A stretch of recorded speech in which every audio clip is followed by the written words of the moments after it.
with you. We're looking for you. We're launching All Life is Yoga and bringing topics like this to our community. So we'd love to connect with you. Anything I can do to contribute. Wonderful. Do you use mantras in that way, or is it just instruments? So a little bit of instrument, a little bit of overtone singing or harmonic resonance. Mantras are on my list, but I'm not there yet, which is kind of how I end up with a great desire to get into Sanskrit and these sorts of things.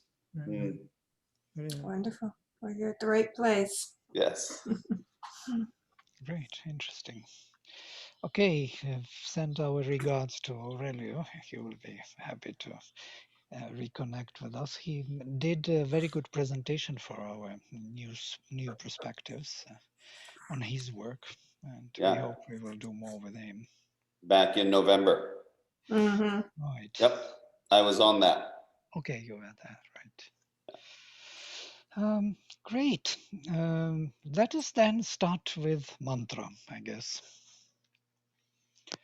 Om Sarvesham Swastir Bhavatu Sarvesham Shantir Bhavatu Sarvesham Purnam Bhavatu Sarvesham Mangalam Bhavatu Om Shanti Shanti Shanti.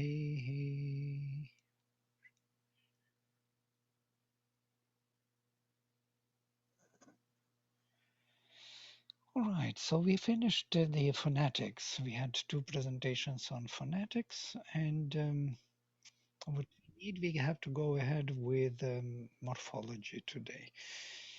If you have some questions on phonetics, on this system of sounds. Maybe just a little louder, Vladimir.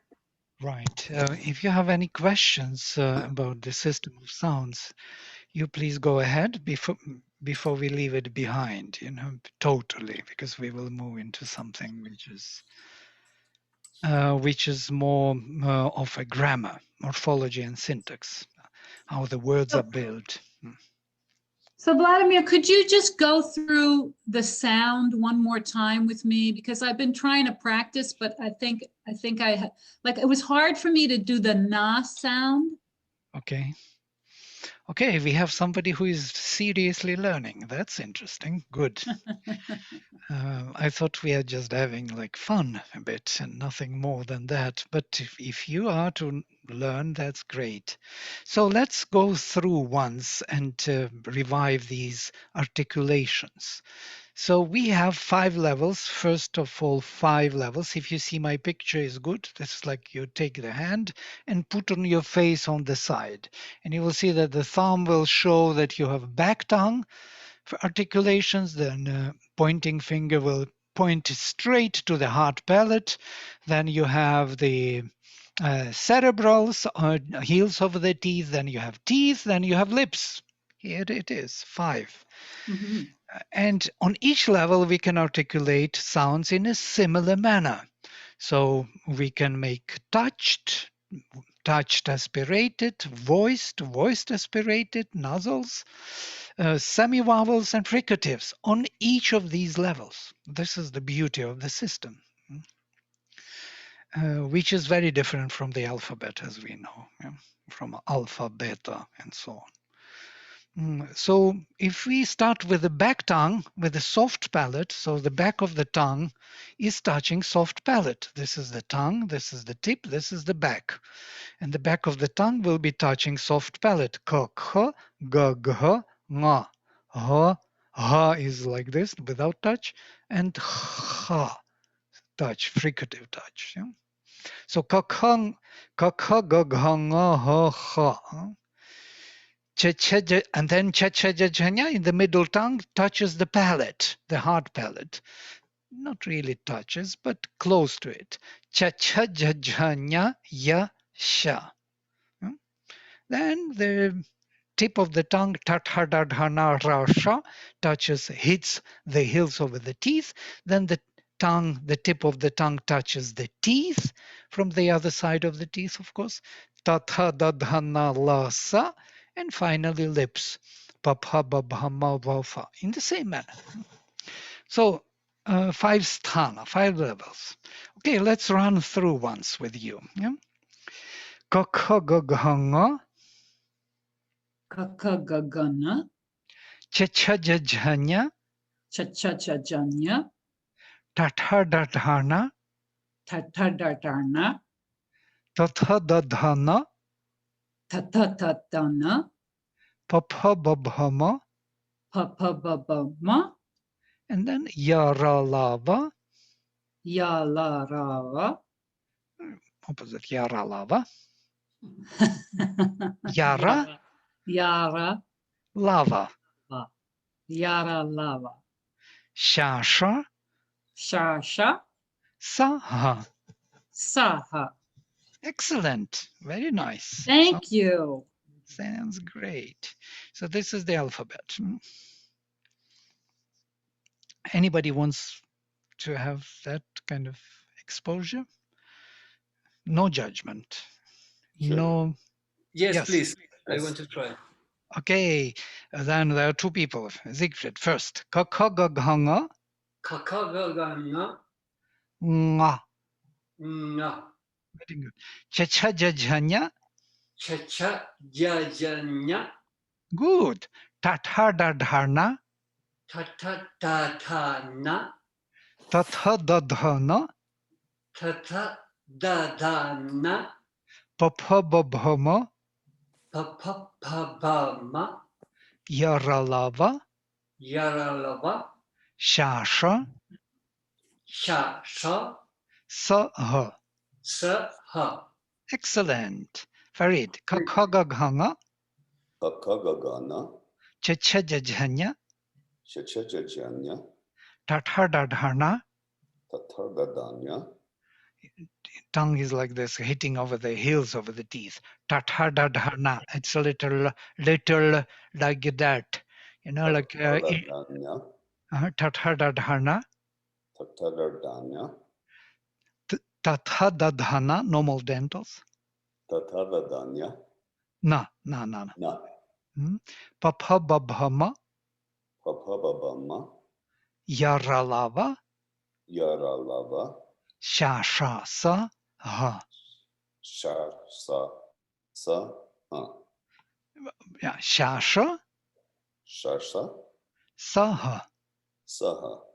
The point is here, when you articulate sounds, you are aware what you are doing, what the part of the tongue is engaged, and where you touch. This awareness, we never had this awareness. We learned subconsciously language, the sounds, by imitating. We're never conscious in our articulations. So now, for the first time after so many years living and using languages, we have to become aware of how we articulate sounds. So when you pronounce the whole row, like ka, kha, ga, gha, nga, ha, ha, I want you to see what is your tongue doing there and where it is touching. You're looking there. You're not listening to the sound, what I'm doing. You're not reproducing. You are rearticulating consciously. So let us try once more. So become aware of what is happening. The back tongue. Ka, kha, ga, gha, nga. I want you to become aware every time you do the touch. Ka, kha, ga, gha. Go ahead.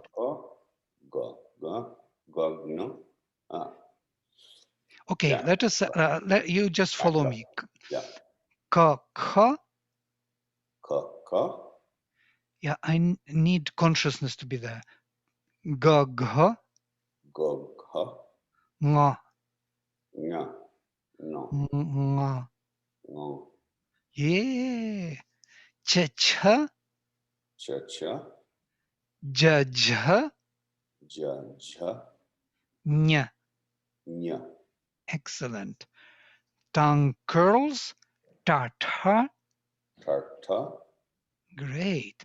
Da, dha, da, da, da, da, da, dha, da, na, na, na, na. Yes, that not na, but na. na, Mhm. Good. Tatha, ta, ta, normal ones. Da, dha, da, da, na. na, Pa, pha, pa, pa, ba, bha, ba, ba, ma. ma, Ya, ra, lava, ya, ra, la, la, sha, sha, sha, sha, sha, sha, sa, ha. sa, ha. Great. When you are aware, it's something else. When Yeah. you look there, what is happening within your mouth, how tongue is moving. It's really interesting. That's great. Anyone else? No? Sorry, Vladimir. Why the labials fricative is ha and not fa? Fa with the labials fa. Because they are labials. Again, awareness, awareness. So pop, ho, bob, ho, mo, wo, fo. Everything is here. Only one level. Pop, ho, bob, mo, wo, fo. Pop, ho, bob, mo, wo, fo. All on the lips. Only lips. Yes, but you have an H in the fricatives and you say ha, no fa. Oh, ha, I say here. It is from here. Sorry, it's misunderstanding. So I do like this. Ya, ra, la, va, sha, sha, sa, ha. Ha, I jump here. This is how alphabet is built. It's not totally for the levels. We do 5 vargas of each, and then we do very different thing at the end. If we want to keep one level totally, that would be kak, ha, gag, ha, nga, ha, ha. Cha, cha, ja, ja, nya, ya, sha. Tathadadhana rasha, tathadadhanalasa, papababhamabapha. One level throughout. You can see the picture in front of you. This is how it looks. Yeah, so one level through all possible modulations. Yeah, it's clear what it is. Yeah. Yes, yes, I understand. But this is why I didn't understand. Oh yeah. You didn't use the fricative and labial.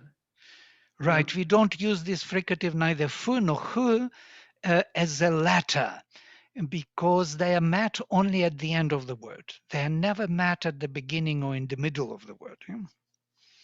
And that's why they do not build the syllable. Yeah? Once they don't build the syllable, you see there is no o there with them. They don't have o. Every letter, every varna, every color has a o with it. Ko, ko, go, go, ngo. Yeah? But this h and f do not have ha, fa. Yeah? Because they are at the end of the word. There is no vowel following them ever. But you can use another consonants for the end of any word, isn't it? Yeah, Different. you can use absolutely. You can use consonant with them. It can be within the word dukkha, like kha, or fu can be used. Yes, but it doesn't. It is not considered to be a syllable making.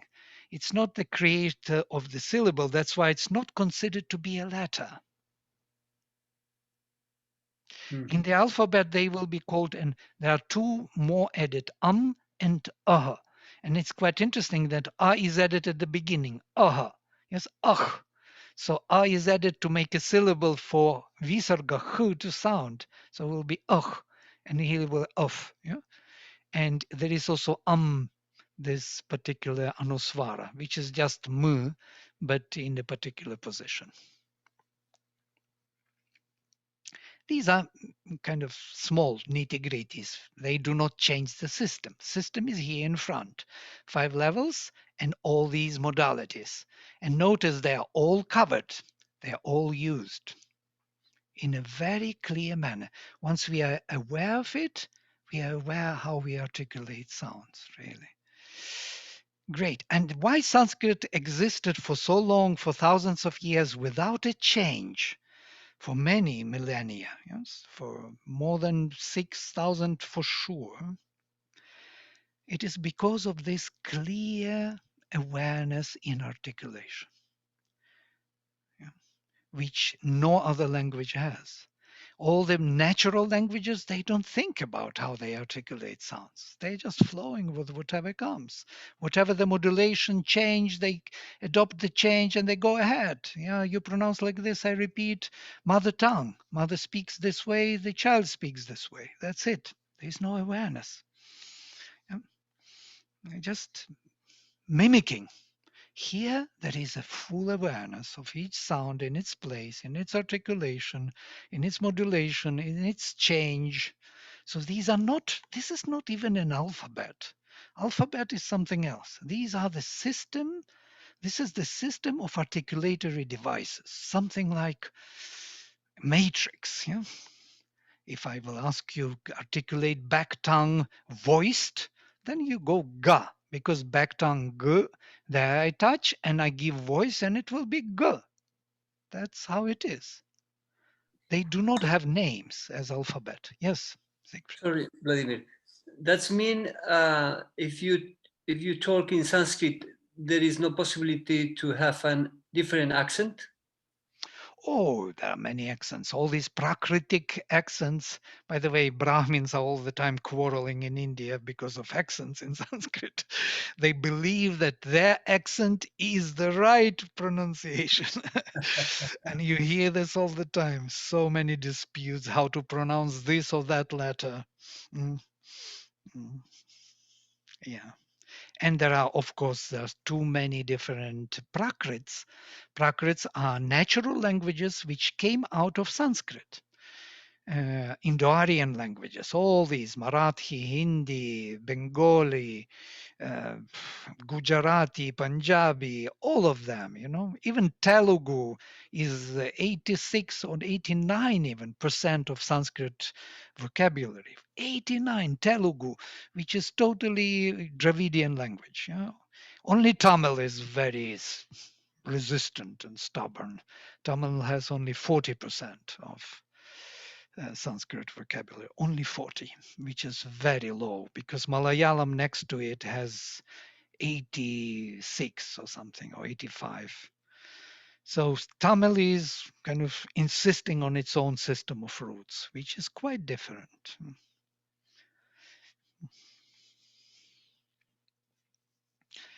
Right. Okay, so we go ahead. Today is a big topic and very interesting, the noun and the verb, and it is philosophical also. So Panini, who is the great grammarian of 500 BC, whom I was studying in Pune University, and my diploma, my MA thesis was about Panini Ashtadhyaya. I translated Panini 2 books. He has 8 books on grammar. 2 was first books I translated into Russian. That was my project. For 1 year, I was sitting there and working with his sutras. So he has one sutra which is ting sup ting antam padam, a definition of the word. How Panini defines it. Technically, it is sup and ting, and these are technical definitions. We don't need to know them. Sup is the system of cases, all the endings of cases, and ting is the system of endings in the verb. So we can define it, translate it as the word is of 2 kinds, ending in sup and ting, or nouns and verbs. Now, into the system of sup, we include also pronouns, adjectives, and all those words which change according to Vibhakti's cases. Into the ting, everything else which belongs to the verb system.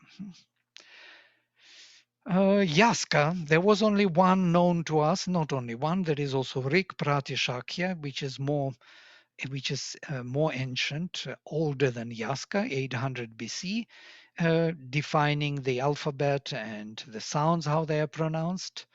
But we are not quoting it here. So Yaska, with his Niruktam etymology, defines the relation between noun and verb as nama and akhyata, whereas Panini speaks about it already as nama and kriya. Nama means name, Akhyata means explanation of that name. Explanatory name of the first name. So for Yaska, the verb is explaining what the major name is doing. Sorry, Vladimir, I think you have to move your screen. Yeah. Are you reading something? Oh, yes. Yeah, we can see it on ours. You don't see it? Yeah, I see it. Is there a problem on your screen, Yeah. Siegfried? Can everybody else see it? It's okay. It's okay. Sorry. Sorry. Yeah, we can see it. I can Okay. see it. Okay, great. Hi, Lakshman. Hi. Hi, Lakshman. Why I'm kind of bringing this topic, because it's interesting for anybody who is thinking philosophically about the language. So Yaska defines the name as the major cause, whereas verb is only to explain what the major subject is to do or to be. Whereas Panini looks at the name and verb as nama and kriya, or name and the action. Kriya is action. So for him, the verb is not explaining the first name, but acting. Yeah. So it is like it's like the noun which has time and has the power to act, command. For Yaska, it's not so. For him, name is major and verb is secondary because of this very definition which he gives. And that is something interesting to think of. So what was first, name or a verb, logos? Chicken or an egg? What was first? The What egg, is absolutely. The egg. the egg? Yeah, the action. For me, it's The the egg. action. Interesting. So then you After belong the to action, Panini. After the action, you can make a mental image which needs a name.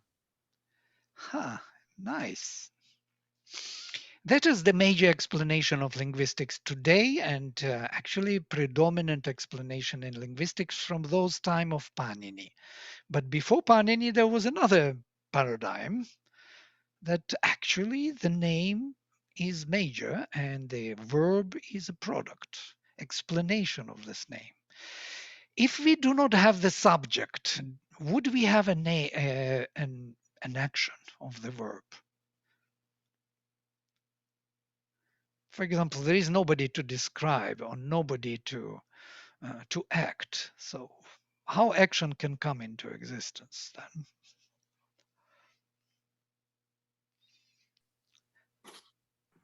For me, I can make a metaphor. The action is the wave. The name is when you collapse the particle. Then you stop the wave, you make a name. But if you are not there, the wave is going on. Very nice. So it creates the form which that wave can express, yes, a particle or the collapse, which creates the form, and that form you consider to be the name. But if I will tell you that the name is actually there from the beginning before the wave was created, which made this wave to wave in a particular way to create that particle. Otherwise, why should wave do that particular waving if there is nobody to wave around or to wave for or to express someone in that waving? It's to me like the Akshara and Shara Brahman. Yeah, Akshara and Kshara. Yes, absolutely. As Purusha and Prakriti. There is Right. someone who is witnessing the action, and that action creates all the forms, yes? But there is some kind of an idea behind. We had a very beautiful presentation on the supramental idea. You remember last time on the supermind and overmind with Dr. Basu. So that supramental idea is the name. Yeah, it wants something and it acts. The wave is created. So the action is inherent in the in the idea, as it were. Right. Well, you see, I'm just saying that there is no easy solution for this topic. So, no easy solution. Both are good. This one and that one good. That's why there was never any outcome, real outcome.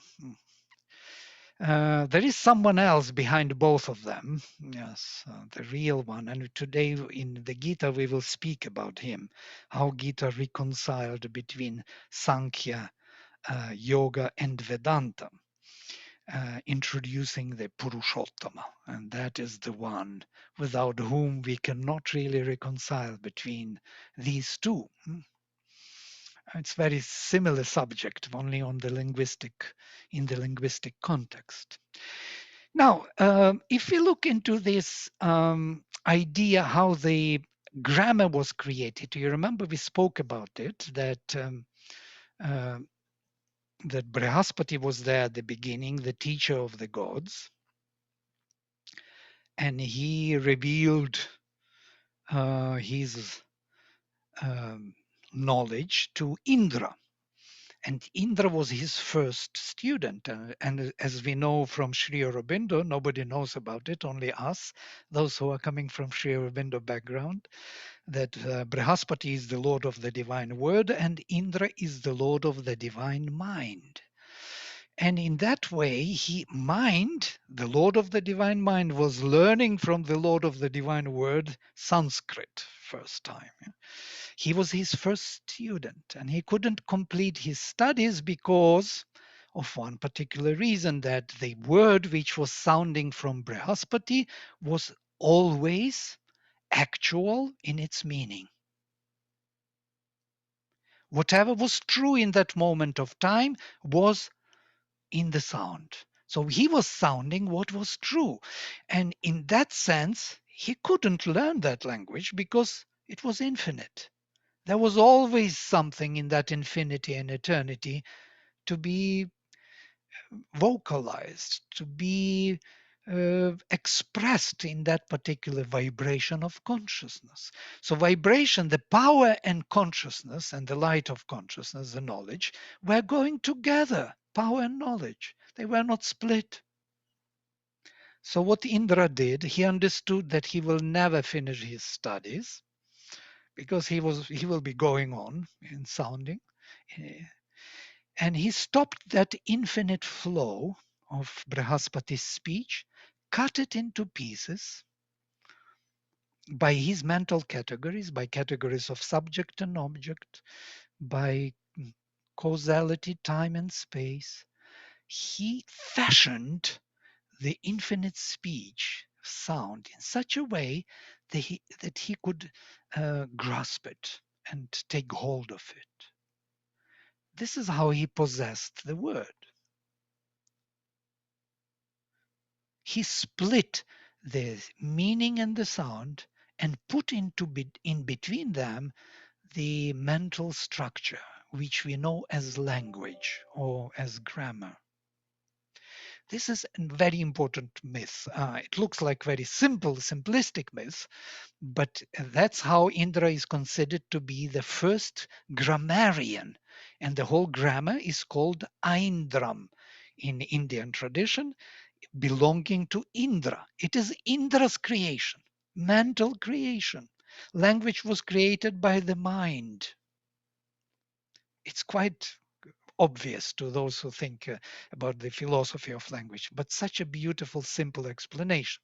Now, today we are going to look into these categories. What are these categories that Indra introduced to capture the word?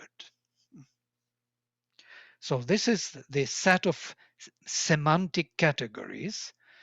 The first one is nominative case, as we know it, or the actor, karta, the one who is, the subject.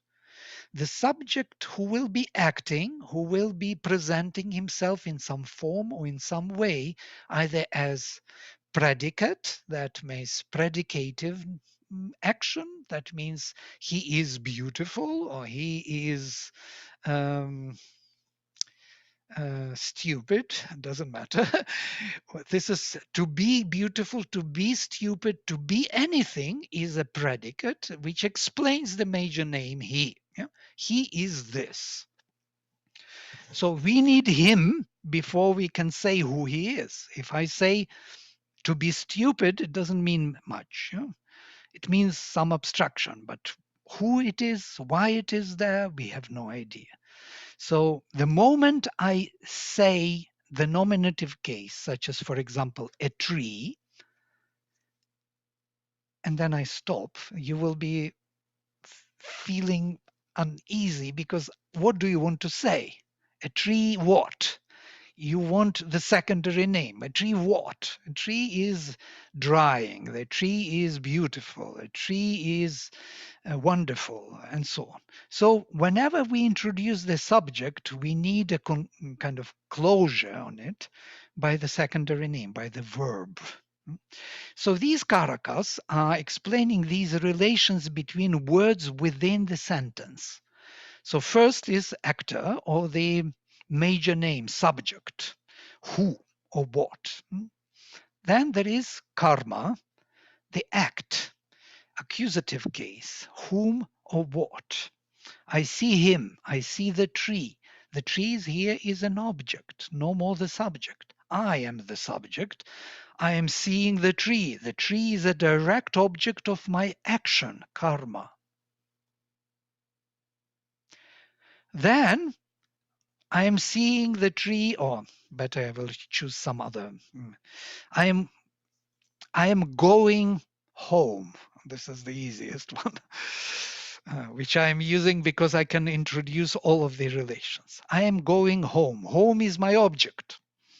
I am the subject. I am going home. Home is a direct object. Yeah? And then how do I go home? The question how? By what means? With whose help? By what help I can go? I can go by bus. I can go quickly. I can go by foot. I can go happily. I can go in many different ways home. How do I go home? And that is Karanam. Now notice, this is the first family. I, home, and how do I move there?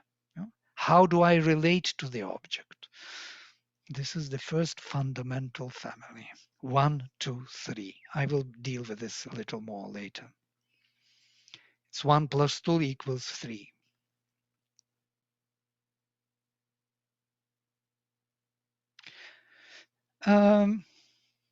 Then, interesting shift of meaning.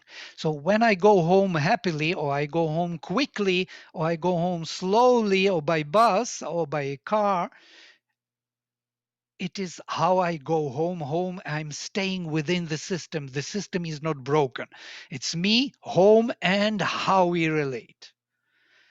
But the moment I go home for something else, which is going beyond this immediate action, and that is some pradhanam.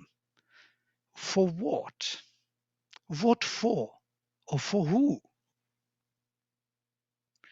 I'm going home for dinner. So it seems that home is not the final, not the major.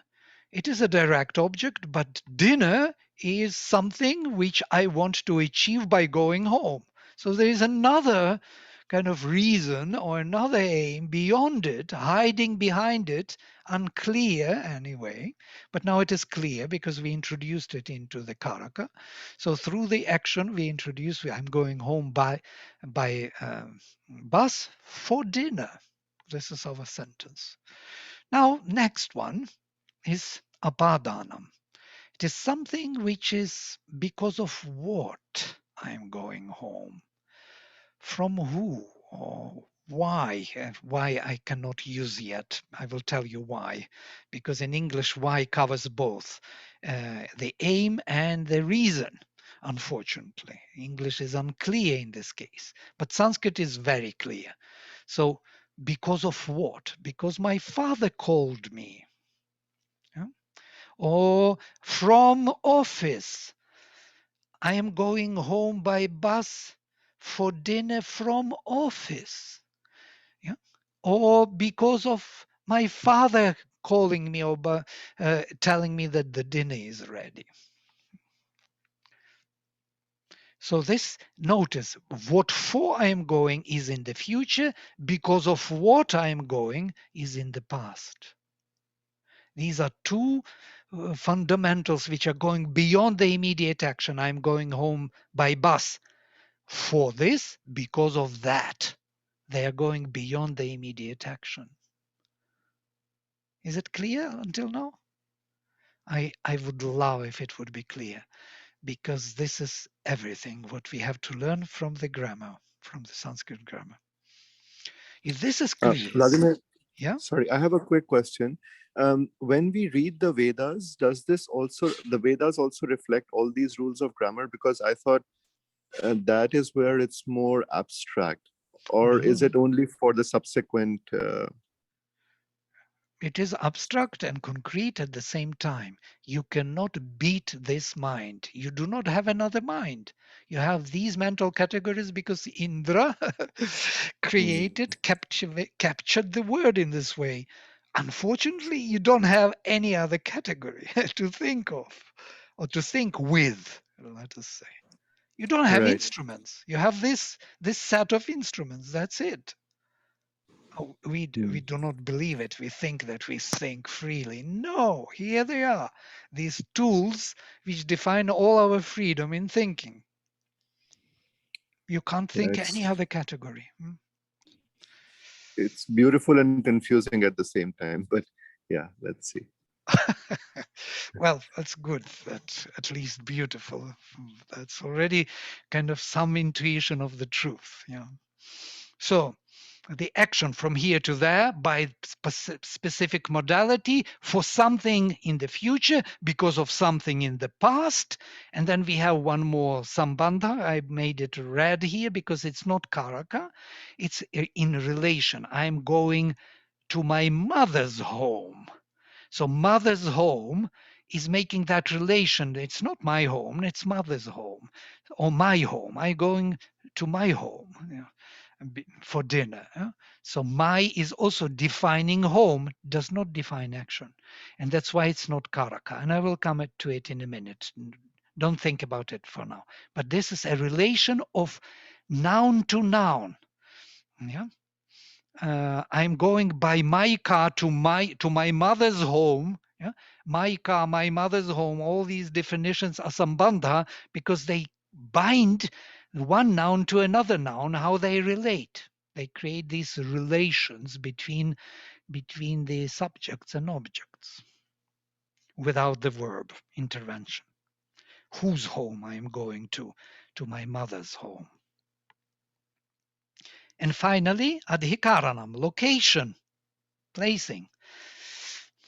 I'm going on the street and on specific time, 6 o'clock. So location and time and space. I'm going home by bus at 6 o'clock on the street. These are locations. For dinner, and this is some Pradhanam, dative case. And because of my father calling me or from the office to my mother's home. If you put all these into one sentence, you will have all possible relations that our mind can generate. There are no more. And this is good news. This is a shocking news. This is the limited set of tools. We do not have any other possible relations. If you find anyone, please tell me. I would be very happy to hear any which is going beyond these. I lose when. When is location? In time. Adhikaran. Location is time as well. Yes. And it's very philosophical. We will start looking at it philosophically soon. Location is time and place is time. And place is location, sorry.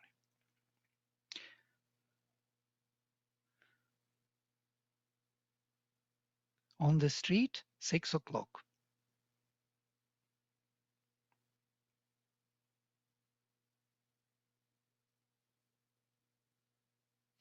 All right. Since these are fundamentals, I have to spend some time with them because they are important for us, for our understanding. Here there are sutras from Panini given in Sanskrit I can translate to you because they are also wonderful. How Panini, the great grammarian, defines these karakas and why they are karakas.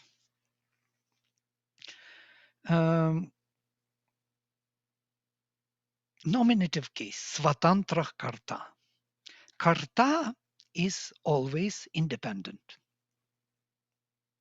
So nominative case is not dependent on anyone, on anything. It is introduced at will. A tree is beautiful. Why did I say this? Because I willed, I wanted. Not because of anything else. It is independent. Any introduction of the subject is independent. Any other karaka is dependent on that subject already. So if I open my mouth and said a tree, then everything else which will follow will depend on that karta, on the nominative case. It's clear, yes? I am what? I am, and then everything goes. Going home for dinner by bus, 6 o'clock. Everything is related to that I thing. Otherwise, all those relations make no sense because there is no subject to handle, to hold them, to explain why they are there acting at all, and who is acting, and what is being done. So, Svatantra Karta, it is like one. You remember our discussion on 1 and 0? This is the one around which everything kind of builds up. So if I don't have that one, I can't do much. I need that number one, that introduction of number one. And when I was asking my professor of mathematics, what is one? He told me that you're asking the most difficult question because nobody knows what one is. We know what is 2, 3, 4. We can do anything, any numbers. But one, it's the only number which you choose at will. This is exactly what it is. It's very philosophical. It's profound. So if on the scale of you choose that this is 1, this will be 2.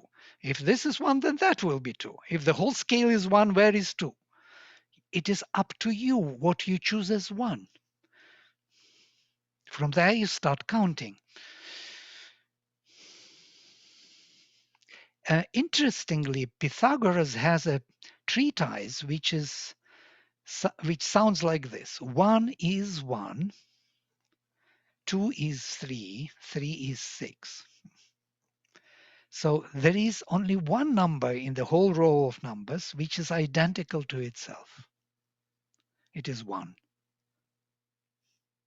You cannot crack it. You cannot explain it through other numbers, as it were.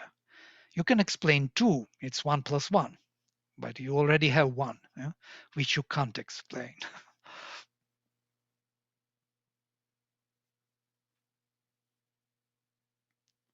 Weird, yeah? Okay, that is Svatantra Karta. That is the nominative case, chosen at will. Yes, Sorry, this is why 1 is independent as well. Yes. And that's why this is the first karaka, number 1 karaka. There is a hierarchy of karakas. They are not put in at random. They are put in the proper hierarchy of meanings. Now, the first one must be there. Yes, the existent one should be there. The existent, who is. And then he will have an object of his action. And that's how karta, the I, when I say I, then I have to use the verb because I doesn't mean anything without it is connected to the verb. I am, and then what? There has to be the object or something. I'm going where? There has to be the direct object. Why you are going? What you want? What is your direct need? And so Panini defines the accusative case. We accuse someone yeah, as kartur ipsi tatamam karma. It sounds a little heavy, but it is very interesting. The karma or the direct object is the most desired for achievement of the karta, of the doer. The most desired object for the achievement. So if I'm going home, home is the most desired object to achieve, to reach to. Is it not so? We are dealing with categories, philosophical categories now a little bit, shifting away from. So, and then what is interesting for the instrumental case, sadha katamam karanam.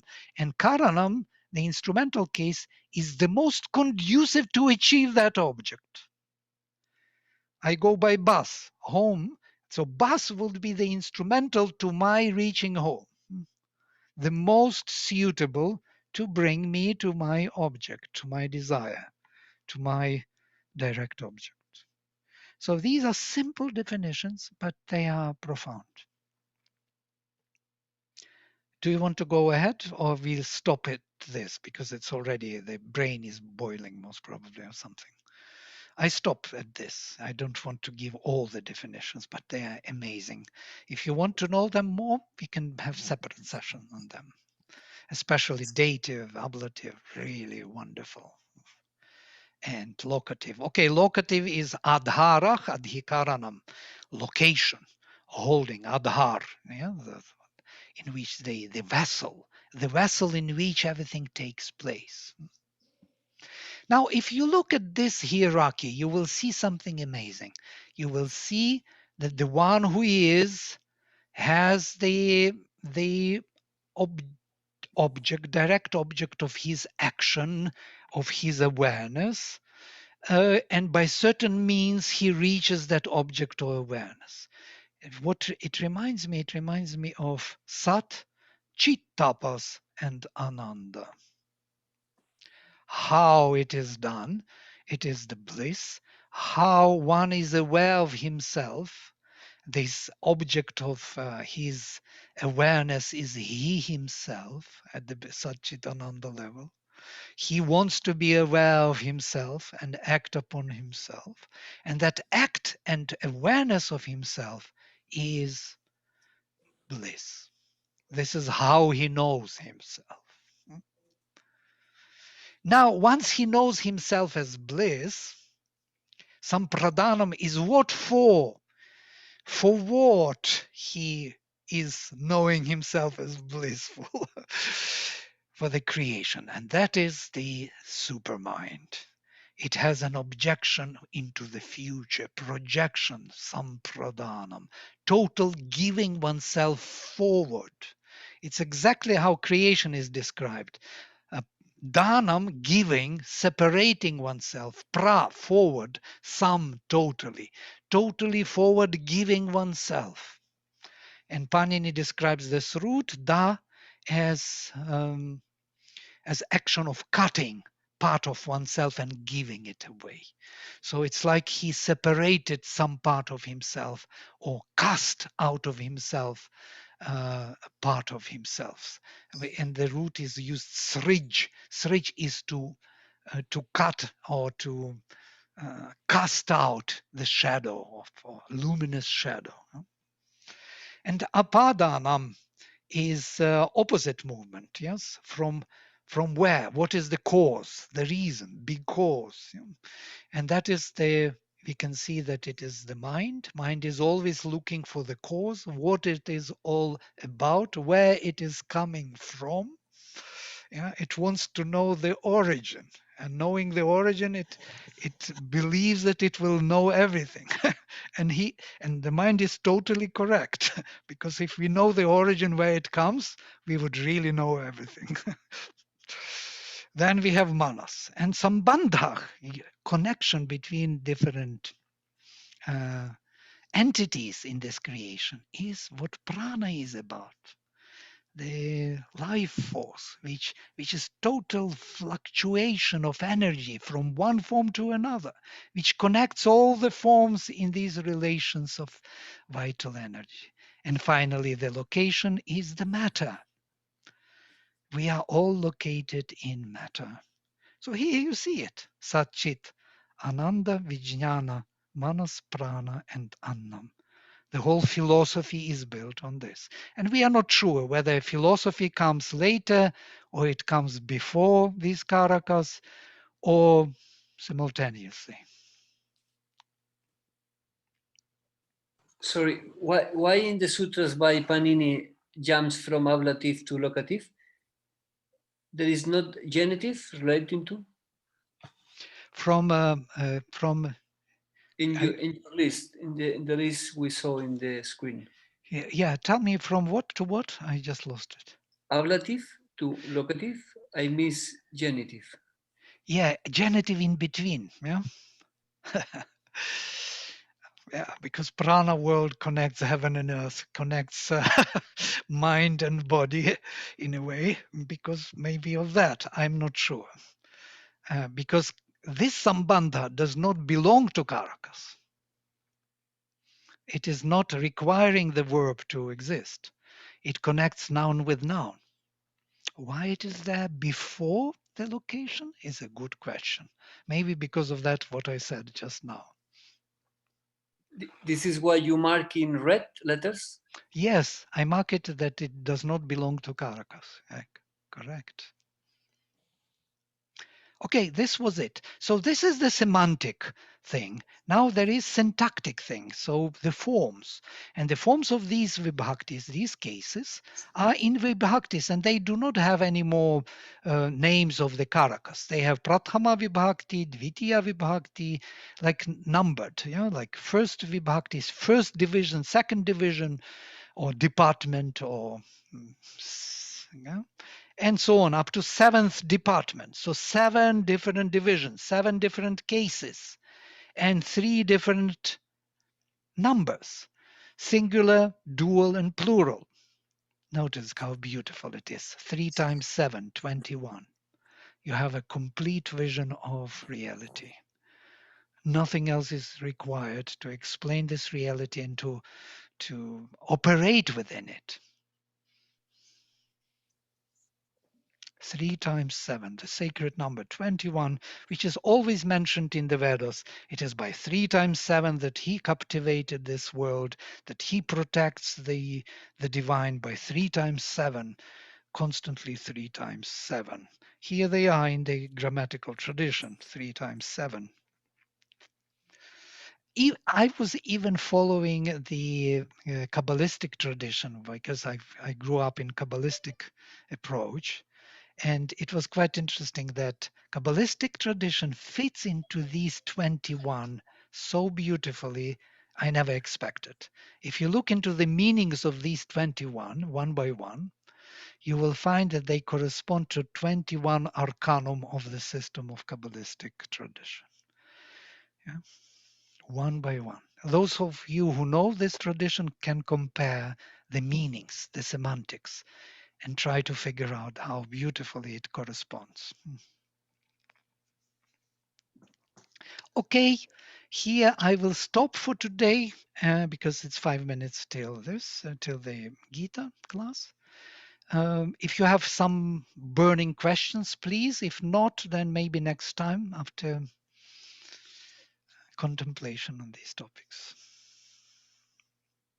I would love you to look into them deeper, to come up with some ideas, because this is really a very productive way of learning Sanskrit. We didn't Vladimir? find... Yeah. It seems to me that it's Sanskrit unifies the philosophy with the language. Like it's hard to separate one from the other. Almost like from hearing what you're explaining, it looks like the whole purpose of language is for the philosophy to be able to express itself. Or maybe to systematize our mind and our thoughts in Right. a way for the highest thoughts. Yeah. And also to become clear what we are dealing with, what categories, what toolbox we have, this awareness, yeah, which is which we need. Yeah. When they talk about telepathy, when you have same experience simultaneously, that you don't need a verbal communication, language to communicate. If you're simultaneously experiencing the same thing, when you talk about telepathy, it's communication without language, without email, without text, without text, but with karakas, definitely there will be these energies, these meanings involved. Otherwise, what to understand? If these meanings are not there, it would be very difficult to assemble the meaning, to the intention. They are there. That's what makes it so fascinating, that the depth of the language is tied to the idea, the philosophy, Right. That's the beauty of Sanskrit. Okay, let us make a 5 minutes break. Yes, Siegfried, please. Thank you, Vladimir. I don't find the concept of quantity. How many? Yeah, this is, you see, this is what I was showing here. 1, 2, and many. Okay. Here they are. 3 times 7. 7 are there. And then how many? 1 or 2 or many? 3 and more. Okay. So on each level, they can be of these quantities. Yes, on each of them. Okay. Thank you. Great. Okay. So one break.